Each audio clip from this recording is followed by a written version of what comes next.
पण ते 9 to 5 job हा चार्टर्ड अकाउंटंटसाठी नाही आहे. मॅथ्स पाहिजेच असं काही नाही. बॅचलर ऑफ सायन्स म्हणजे BSc झालेले स्टुडंट्स आलेले आहेत. चांगल्या रीतीने टॉप केलेले आहेत. नॉट नेसेसरली तुम्ही मॅथ्सच घेतलं पाहिजे. मॅथ्स सोडून देखील तुम्ही होऊ शकता. But accounting is different than maths.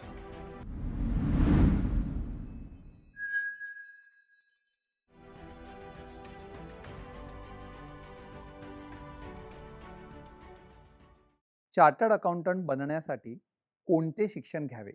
12वी कंप्लीट करता तेव्हा एंट्रन्स एक्झाम देणं आहे.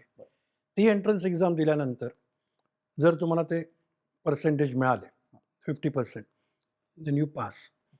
जोपर्यंत मिळत नाही तसे कित्येक स्टुडंट बघितलेत, ते पास होऊ शकत नाहीत कारण हा कोर्स एवढा टफ आहे.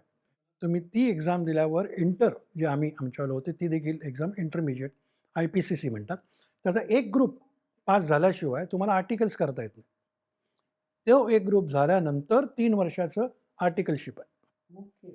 आणि त्या 3 वर्षाला तुम्हाला तरणोपाय नाही, कारण त्या 3 वर्षामध्ये त्या स्टुडंटने म्हणजे हे तुम्ही जर तरुण वयात सुरू केलंत, म्हणजे कॉलेजच्याच वयात, कॉलेज सायमल्टेनियस चालू असतं, तुमचं आर्टिकलशिप चालू असतं. तुम्हाला जर कोर्स चांगल्या रीतीने पास व्हायचा, तर तुम्ही आता क्लासेस आमच्यावेळेला क्लासेसच नव्हते.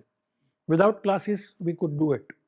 But today there is no any other alternative for you की तुम्हाला क्लासेस करावेच लागतात, कारण एवढं हेवी मटेरियल आहे ते पास होण्यासाठी. एवढे सब्जेक्ट्स, व्हेरिड सब्जेक्ट्स आहेत.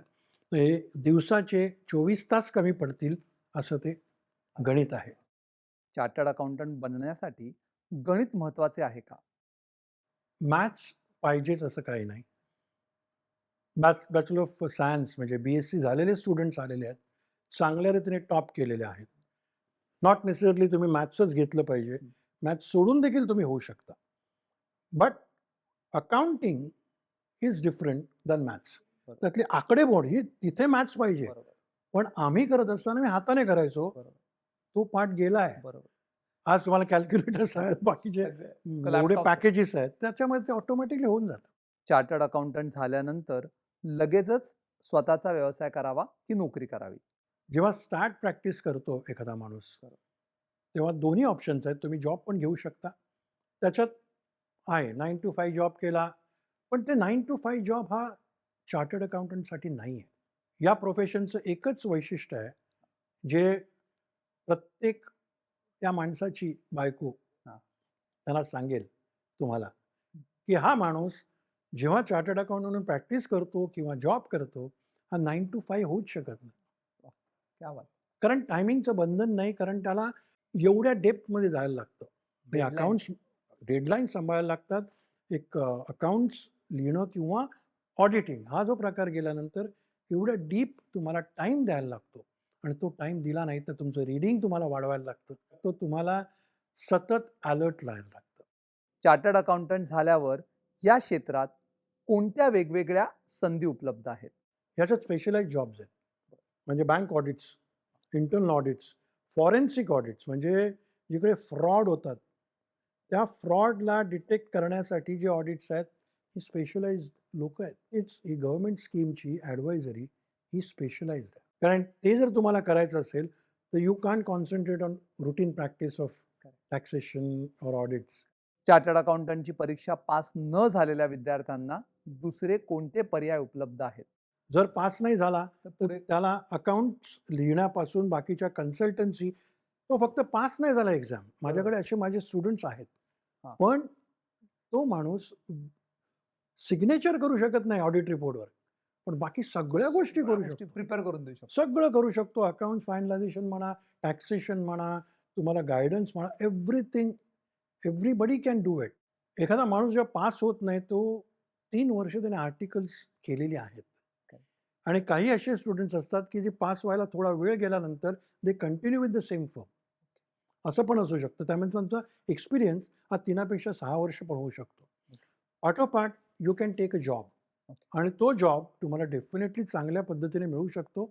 एनी रेप्युटेड कन्सर्न, इंडस्ट्री म्हणा, कॉर्पोरेट्स म्हणा, आज एवढे व्हेरिड फील्ड झालेले आहेत. एंटरटेनमेंट इंडस्ट्री आहे. ती देखील इंडस्ट्री आलेली आहे. मग त्या पद्धतीने तुमचा गायडन्स, तुमचं एक्सपर्टीज हे तिथे वापरलं जाऊ शकतं.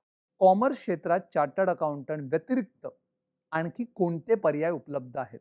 चार्टर्ड सेक्रेटरी हा CS हा जो एक कोर्स आहे. एवढ्या कंपनीज फॉर्म होत आहेत, त्यांचे कंप्लायन्सीस आज खूप लोकं फक्त CS म्हणून प्रॅक्टिस करतात. कॉस्ट अकाउंटंट ICWA म्हणतात. त्याच्यात कॉस्टिंग हा एक स्पेशलाइज्ड सब्जेक्ट आहे आणि BCom नंतर तुम्ही CA न करता ICWA करू शकता.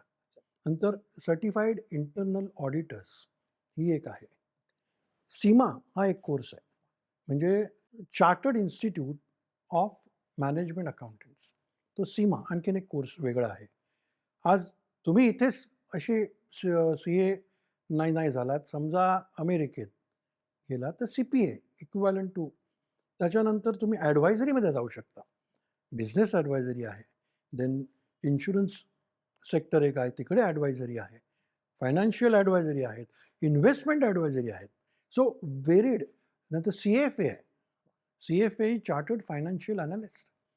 आणि आजची गरज बघाल तुम्ही तर इन्व्हेस्टमेंट्स एवढ्या वाढलेल्या आहेत आणि तिथे प्रॉपर गाईडन्स शिवाय तुम्हाला जर इन्व्हेस्टमेंट करायच्या असतील, इक्विटी म्हणा ऑर म्युच्युअल फंड्स म्हणा, मे CAs are not specialized for that. Let me be very frank about it. I never entered that field of giving advice on investments for the simple reason it is a specialized job. आणि तुम्हाला तुमच्या 24 तासामध्ये तुम्ही जे करू शकता तेवढंच करावं, नाहीतर इथलं लक्ष तिथे जाऊ शकतं. तर इन्व्हेस्टमेंट ॲडवायझरी ही टोटल वेगळी गोष्ट आहे. म्हणजे काही गोष्टी मला पण माहीत नसतील, आत्ता अशा पण आहेत. एखाद्या क्लायंटला चार्टर्ड अकाउंटंटची तक्रार कुठे करता येऊ शकते? जर ती खरोखरच मिस्टेक झाली असेल, होत असेल, तर आमचीच institute of chartered accountants of India, तिथे तुम्ही एक फी देऊन प्रॉपर प्रोसिजरने तुम्ही त्यांना ॲप्लिकेशन करू शकता. ती committee will give the hearings, जशी बाकीची हिअरिंग होतात तशीच.